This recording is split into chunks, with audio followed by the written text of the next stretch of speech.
Magkaisa!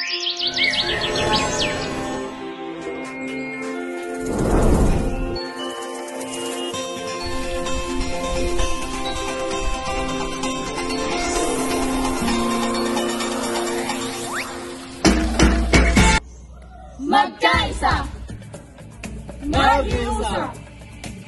Maghiusa! Magkasararo! Magkahusa! Magkaisa! Mandakasike! Sa bansang Pilipinas, may iba't ibang mga dialekto, ngunit iisa ang gustong makamit na umunlad at magkaisa. Ako sa Kapilipino. Sa Pilipino. Ako sa Kapilipino. Ako sa Rome Pilipino. Ay Pilipino! Isang panibagong buhay.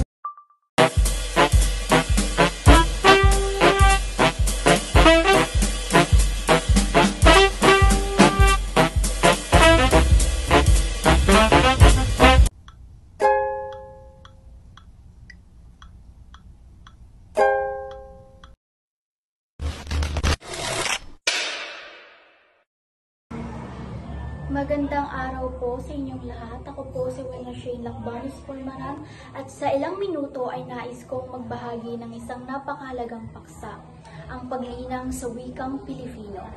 At sa ating mga katutubong wika na siyang nagsisilbing haligi ng pagkakaisa ng ating bansa. Ang ating wika ay hindi lamang instrumento ng komunikasyon. Ito ay buhay na alaala ng ating mga ninuno. Salamin ng ating kasaysayan at patunay ng ating pagkakakilanlan bilang Pilipino. Ang Filipino bilang pambansang wika ay nagsisilbing tulay upang magkaunawaan ang bawat isa, mula Apare hanggang Hulo, mula Batanes hanggang Tawi-Tawi.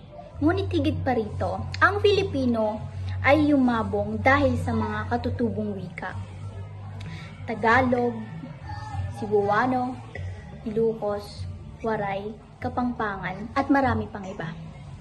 Sila ang mga ugat na pinagmulan ng ating pambansang wika at nagbibigay kulay at lalim sa ating kultura. Sa kabilang ng ating pagkakaiba-iba, nananatiling malinaw ang ating wika ang nagbubukod sa atin. Ito ang nagbibigay lakas para manatili tayong magkakaisa anuman ang ating rehiyon, kultura o pinagmulan.